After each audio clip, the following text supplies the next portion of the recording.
자, 이제 디지털 컨텐츠, 뭐 AR, VR을 포함해가지고 디지털 컨텐츠입니다. 앞에서 뭐 아무리 좋은 서비스를 하더라도 이런 컨텐츠가 제공이 되지 않으면은 뭐 이 엔드 유저 입장에서 봤을 때 그런 부분이 매우 흥미롭지 않게 다가오고 또 지겹게 다가올 수 있습니다. 그래서 가장 중요한 것들이 이제 컨텐츠인데요. 컨텐츠가 얼마나 많은 좋은 컨텐츠를 제공하느냐에 따라서 이 컨텐츠의 이제 서비스가 얼마나 풍성하게 효과가 있느냐 이런 부분이 따라줘야 되기 때문에 컨텐츠가 굉장히 중요하다고 이제 볼 수가 있죠. 그래서 이제 뭐 초기에는 정밀 객체 뭐 탐지라든가 예측 시스템 상황 인지라든가 뭐 맞춤 분석 그리고 훈련 시스템 이런 부분들이 이제 초기에 조금씩 이제 서비스를 하다가 뭐 지금은 이제 뭐 이게 몰입 공간 기반의 AR, VR, 소셜 서비스 이런 부분들이 지금 현재 많이 그 서비스 하고 있고 또 거기에 따른 이제 준비도 업그레이드 하는 준비도 계속 하고 있잖아요.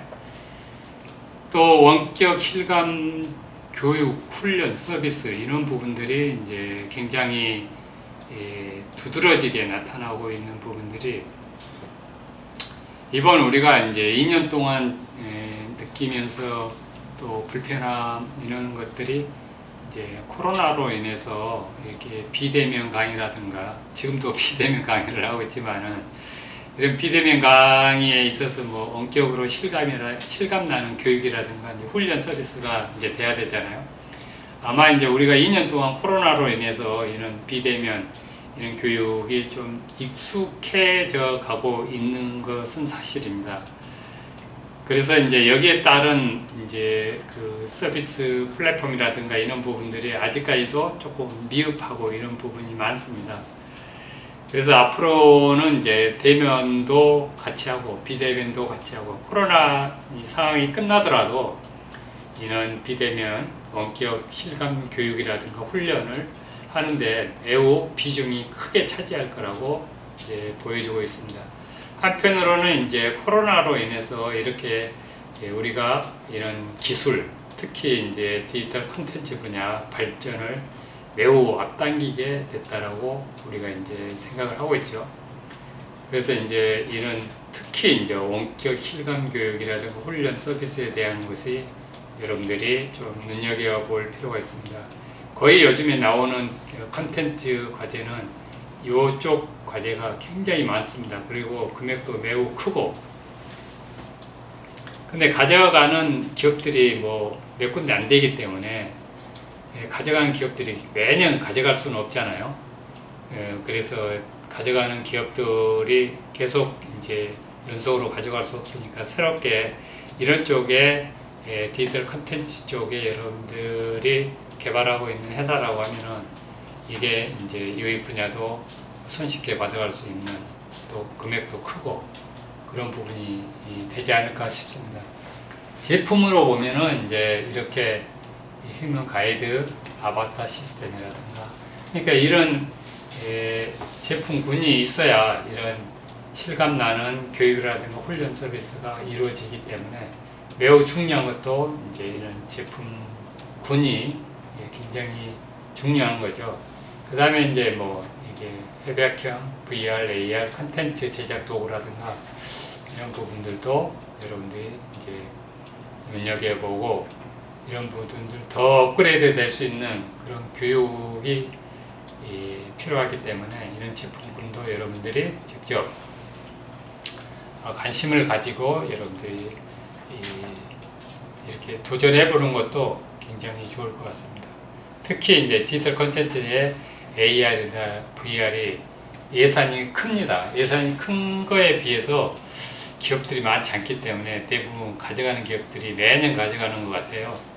그래서 새로운 기업이 발굴되고 새로운 기업이 도전하게 되면 이것도 굉장히 여러분들이 개발하는데 또 거기에 어떤 밑거름이 될 수 있는 국가에서 지원하는 예산 금액도 유용하게 여러분들이 사용할 수 있는 그런 방향이 되지 않을까 이렇게 생각을 해봅니다. 자, 자율주행이 있는데요. 자율주행은 이제 지금 여러분들이 이제 알고 계신 것처럼 이제 어떤 특정한 뭐 지역 내에서 셔틀버스를 운영한다든가 뭐 자율 셔틀버스 이런 것들이 조금씩 이제 발전을 해 나가면서 이제 군집을 이루고 주행한다든가 이렇게 자율주행 무인 택배를 한다든가 또는 자율주행 대중교통을 한다든가 이렇게 점차적으로 이렇게 발전해 나가는 부분들이 이제 서비스가 되겠는데요. 지금 이제 이 서비스의 좀 한계점이라고 보면은 아까 같은 이제 이런 특정한 지역에서 또 정해져 있는 그런 위치, 정해져 있는 뭐 공간, 도로 이런 제한적인 상황에서는 큰 문제 없이 이제 자율주행 서비스가 가능하게 되는데 이제 대중교통으로 나가게 되면은 여러 가지 상황들이 이제 부딪히게 됩니다.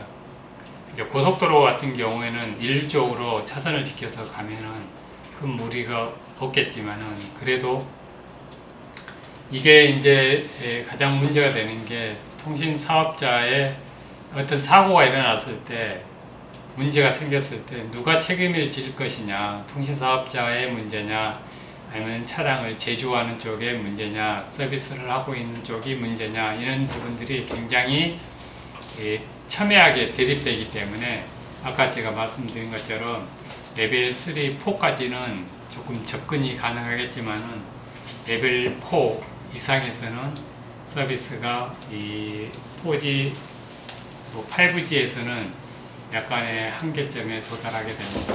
그거는 아까 초저지연, 그러니까 어떤 데이터를 수집하고 데이터 수집한 것을 프로세스를 돌리고 프로세스의 결과를 얻어내고 그 얻어낸 결과를 가지고 액션을 취할 수 있는 이 시간이 아주 짧은 시간에 이루어져야 되기 때문에 그게 이제 우리가 얘기하는 초저지연이라고 하는데요. 그런 문제들 때문에 이제 레벨 4까지 접근은 가능하지만 그 이상은 현재까지는 어렵다. 아마 우리가 이제 좀 수일 내로 그런 게 해결되는 부분이 아닙니다요. 그렇기 때문에 그런 부분들이 장시간 이쪽에 여러분들이 개발에 투여해야 되고 예산도 투여해야 되고 또 인프라도 그런 서비스를 할 수 있는 인프라도 돼야 되고 이런 부분들이 이제 지속적으로 돼야 된다는 게 이제 어떻게 보면 이제 기업 입장에서는 장기간으로 개발할 수 있는 부분이기 때문에 좋은 그런 어떤 아이템이 될 수도가 있겠죠. 그 금액도 이제 뭐 매우 크고 다양한 회사들이 많이 이제 이렇게 그 그룹을 이루어서 컨소시엄으로 해서 각 파트에 맞는 그런 부분들을 서로 협업을 해서 해야 되기 때문에 예산도 크고 또 그런 부분들이 많이 있습니다.